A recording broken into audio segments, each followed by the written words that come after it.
The next step is about resources. What is the general input and output of your farm? Now we've got a big part of our production, which is the woods. The tricky part is still made in Holland, and it's made of wood. It comes here in. We buy the substrate and we make them grow in the mushroom farm.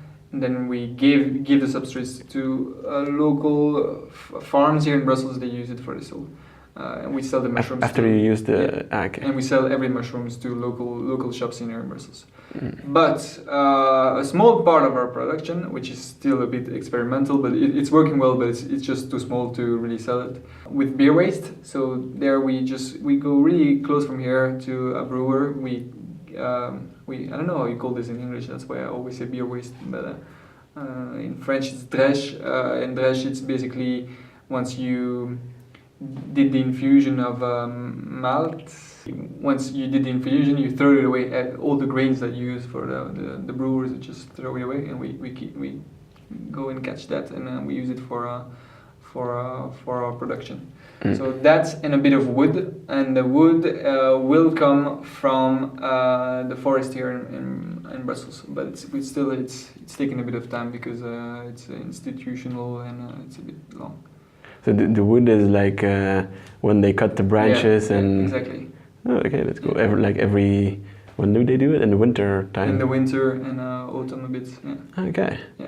So you get a big pile of wood in the wood. Yeah, and we'll have to store it somehow and then, use it. Do you think you can make this facility, you're already building a new one, is it much more efficient and much more cost effective than this one, and in what way is it more?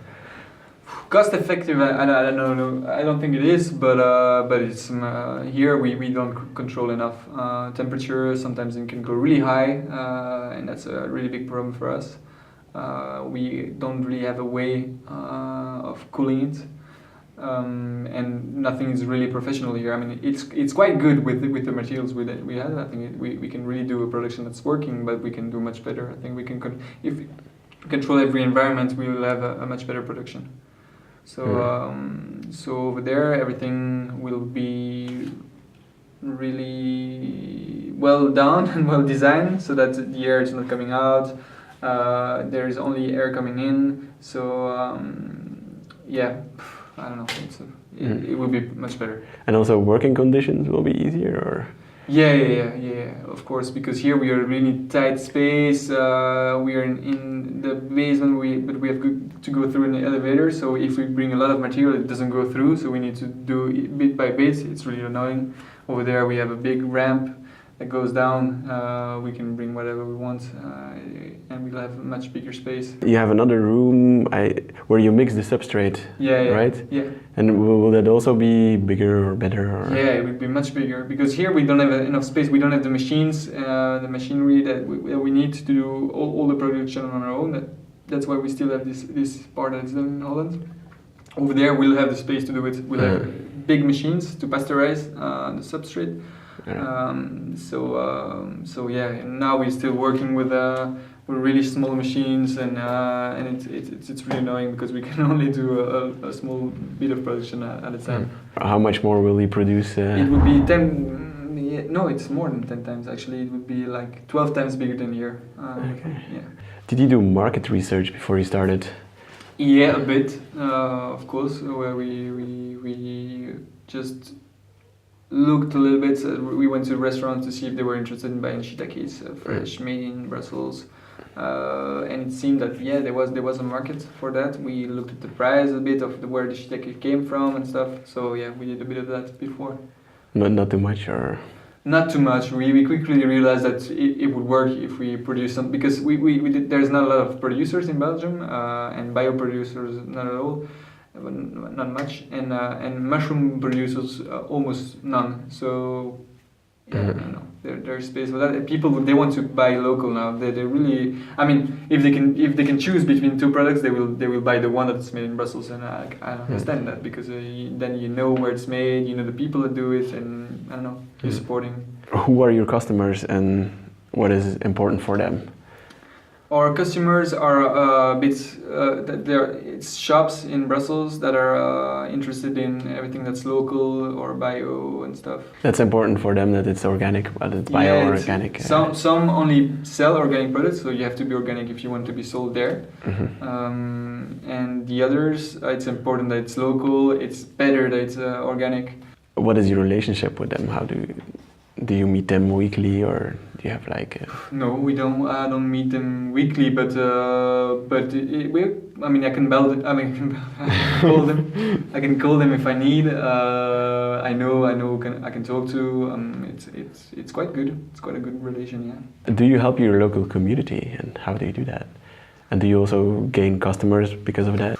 I'd say that's something that we will do much better in the future, because so we will be located in the basements of Les Abattoirs, which is it's a difficult area in Brussels, and we want to do a pedagogic program there where we'll bring children and we will do visits of our farm, introduce them to farming, to urban farming, to circular economy, and that will be a quite big part of our projects over there. But here we did do it, but not so much. But we did do visits, and everybody that wants to see basically can see.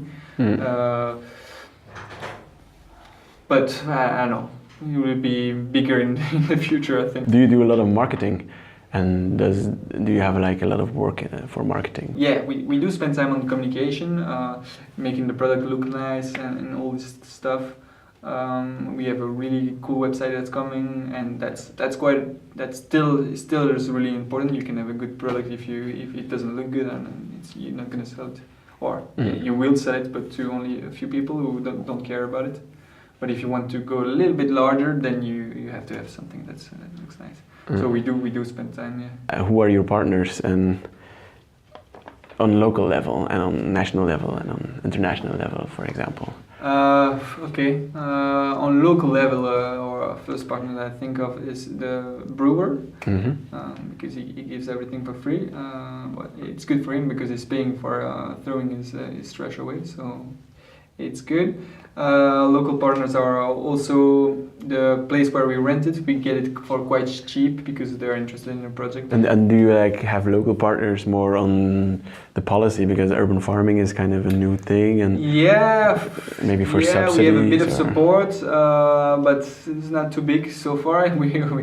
We'll ask for more, but in the beginning we thought, okay, we're doing urban farming, we need to look at subsidy and stuff, and we were looking for it. We spent a lot of time doing that, and then we realized we had nothing, and then we realized, okay, we need to change the strategy and don't really care about subsidy. It will come if it needs to come, but so far we didn't have any subsidy at all, almost, and we just started like that. And I think the bigger you get, the easier it is, because once you know, then the politics, they usually like it better too, which I understand, because then they've got the security that it will work, and that they will not spend their money for something that can totally fail, and that has a bigger impact. So so now we are a little bit more known in Brussels, so we have a bit more intentions, and I think we will, we can work with them, but I don't know.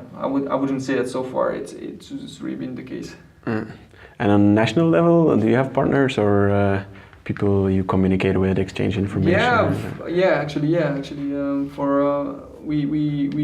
You were talking about Casper from Mycelia. He is helping us on creating this farm, and especially on the machines that we use. He went to visit it a few times, and we came there, and we were working together on that.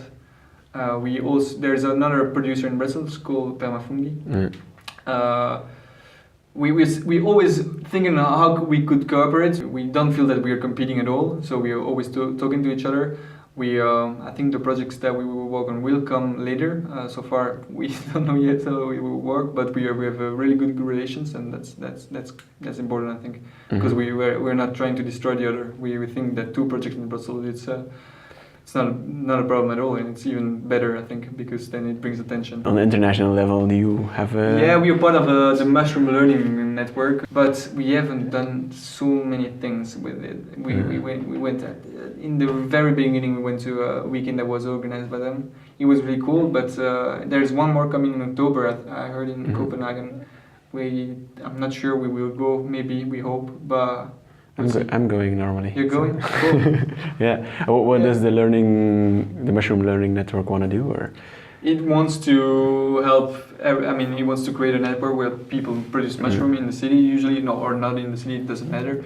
But just to help every project being successful and share knowledge between them, because it's all about knowledge in this business. Do you need a special kind of architecture? Do you need a? We spent a lot of time thinking on what we were going to do over there, because the place where we're going is super beautiful. It's an old basement with arches, and it looks really nice. So we wanted something beautiful because we wanted people to come and visit us and to see, and we wanted the place to remain something, I don't know, really interesting for people to visit. So we thought a lot about it. We've got architects working on it.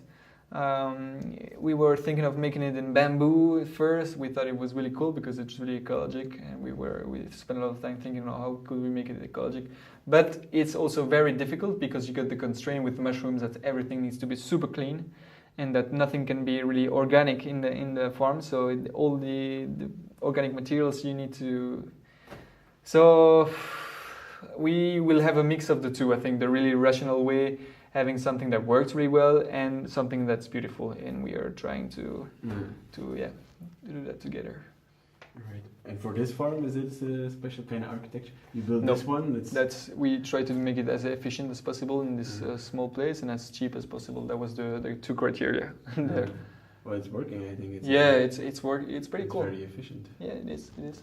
Did you have a business plan? The next one is about business plans and we financing. didn't have a big business plan. We from day one, everybody told us you need to write a business plan, and we were always thinking, yes, we need to do this business plan, and then always pushing it for further, and then we never wrote a business plan. So we've got ideas in our head, but we never took time to sit down and write a business plan. I'm not sure it's necessary. I think. I don't know. I think you write something and then every day it changes. So I think it's for me. I think it's a waste of time. I understand it's not a waste of time because I think it's quite cool, the idea of writing everything. So you need to think about every aspects of the project, but I don't know. It just takes so much time. We just didn't do it. And maybe you didn't need it because it was quite clear in your head. No, it wasn't clear. It changes all the time. So nothing's clear, and it's always different. So I don't know. We could have written something on paper. We would have written that we did shiitakes on coffee waste, for example. Probably have spent a lot of time writing our business plans, and then we realized after 2 months it didn't work. Okay, we need to change it. Then now we're doing it on beer. We do, it's always changing. I don't know. I'm not sure if I would recommend doing a business plan. Maybe I would, but maybe it's not needed. That's the only thing I can say. Maybe if you're getting really big, then it's needed. And once you know, okay, you're going that direction for sure. But I hope we're never gonna be such a company that we know for sure where we're going. How much money did you need to start up, and where did you get it from? The money? Yeah, we got it. The first way we got a bit of money was to microcredit. So I think we received 5,000 euro from that, and we could buy the first materials. Then we did crowdfunding, and we earned 9,000 euros or 10,000 euros. So that was the money that we used in the beginning to buy everything we needed and pay for the rent a bit. To build this farm? To build this farm, yeah. You did that with 9,000 euros there? Yeah, even less. But we need money for, I don't know, a lot of things. To buy a cargo at the back of the bike, to pay a bit for the rent when the time that we're a bit more, we have a bit more benefit. Yeah. So yeah. But in the beginning, you couldn't pay for yourself your own wage. No. It took a while. I mean, yeah. No, I get paid. and it's going better and better. But now we're bringing much more money in the projects actually. Mm-hmm. We're looking at spending, bringing 230,000 euro this year from cooperators, so investors that will bring money in the project. Especially for the new farm. So, yeah, especially for the new farm and for the development of the project. Mm-hmm. So we started really small scale. We are a bit bigger scale now. It's quite cool to see it growing like that and to have new adventures, I think. Mm-hmm. Because I don't know, it would be a bit annoying to always. It's really cool in the beginning, you know, you're working with really very very few money, but in the end it becomes annoying because you're wasting time at a lot of points because you just don't have the money to have a good communication, a good website, to have a farm that's really efficient because you always need to take the elevator is small, and then, you know, you're wasting so much time, and you cannot do that forever. I mean, it's good. We couldn't do it elsewise in the beginning because we had no money, but now it's time that we go to the next phase, I think. And you've proven yourself, though. Yes, yeah, but I think so. Then you can ask for more money. Yeah, I think we can. Definitely. Okay, can you tell us a little bit more? You just said you changed to cooperative. Yeah. Can you tell a bit more about that organization? What's different from another organization? Yeah, but the cooperative, it's we wrote our own status in the cooperative, and it's gonna be one man, one vote. So you can buy as many shares as you want. You will have only one vote. So that was important for us, so that the capital is not owning the company. It's a way for us to share a bit this project and to have people participating in it. And so that's because now we have 3 brains working on it, but I mean, if we're more, we can do something so much better, and that's really what we'd like this project to become, something that where people bring ideas and have different skills, and we can share them, and we can. That's really what we're heading for. So.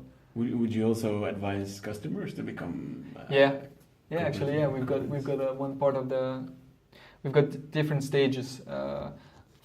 That's aimed for different people, and we've got one spot where it's aimed for the customers, so that they can also, because I think it would be really interesting to hear their saying in the assembly, even though sometimes it can be quite frightening to make them part of the cooperative, because we think, okay, but imagine if they impose their rules and they're saying we want mushroom cheaper all the time, and we were like, but it won't be like this, because I mean we will choose a bit the people that we need, and it's we are creating an ecosystem, you know, sort of, and we are all working together. We need them, you know, and we work with people that are not this type of people that say that we know them. So so we don't fear that too much.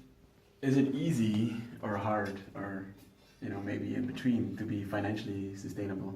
It's hard. It's definitely that side. It's very hard, I think. Doing Uber farming and being financial, it's... As a pioneer, then. You think in the future it will be more easier for people to become... Yeah, probably. I think it's... easiest is probably mushrooms, being... because mushroom, you can do it in the city, because it requires very little space. You can use vertical dimension, as you say, and you can produce a lot in small, and it doesn't need light, you don't need the soil, you can have everything artificial. So I think we chose the right model to do in the city. I think the rest is really difficult to do in the city. You need to understand that, when you see all these beautiful videos about vertical farming and stuff, you see, wow, okay, that's the future but it's more difficult than that, for sure. It's something really new, something that really needs to prove that it's financially possible, and it's at the very beginning, I think. What did you have to do to? You just went to the food government? We had to go to the food agency to say, okay, we are going to produce mushrooms, and they have to give you a license.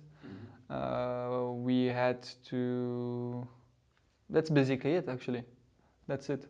That's the only thing we had to do. And to register or like any other company and say, that's basically it. No, it wasn't too difficult. So I can't really complain about it. I would like to complain a bit more, so like everybody else, but I don't know what to say. Did you get some subsidies? We did have a subsidy for our website. We do have a subsidy. We have a subsidy that will come for the architects, and it's quite cool actually, because now that we have a cooperative, we realize that we can have subsidy, and in Brussels there are quite a lot of subsidy actually. Not really. That's the one thing that's the problem. It's that because there are so few agriculture activity in the city, it doesn't really have a program for agriculture in Brussels, where in the other region of the country they have subsidies for a lot of things. Here, not, because there's almost no producers at all, so they didn't spend time doing it. That's the only problem. But in Belgium, you know, we say we have super high taxes, and the workforce is the most expensive in the world and stuff. It's quite true actually. It's really expensive. But the cool things is that you have a lot of subsidies for the first employees and stuff, and first it works like that. I'm not sure it's the most efficient way to do it, but it works. If any time there comes a law, or you encounter a law that inhibits like mushroom farming or vertical farming, how do you think it can be changed? Well, I think by bringing an attention to it. I think if someday we face a law that will stop us from doing our activity, or something from developing our activity, if it's really, we think it's the right way to do it, then we will try to focus attention on what we do and try to sensibilize people and say, okay, look at this way we try to do it. Do you like it as well? Then no, we can try to push a little bit to. I think it's possible. I think it's possible. What can you teach, if there is one thing you can teach an aspiring vertical farmer or mushroom farmer? Yeah. What would it be? I think what I would say is that you need to see this experience as a bit of experience of life, a little bit. You need to see it like that it will teach you so many things about yourself, and that it brings you a lot of things to learn, that it will be tough. But if you see tough as a good way of growing, then it's interesting, I think. And that's what I would say. And that you feel that, I don't know, you're in something that's growing a little bit. It's cool to feel that you're not alone doing the mushrooms, and I like to hear that there are other projects and stuff, because I think it's a cool thing to do. You're part of something. Yeah, we are part of. I mean, I know this is the future. Not only urban farming, but farming in organic farming, I would say. You know, doing some. Yeah. All right. Interview. You welcome. And I hope to next rap video will be all there. Yeah, you will. Don't worry.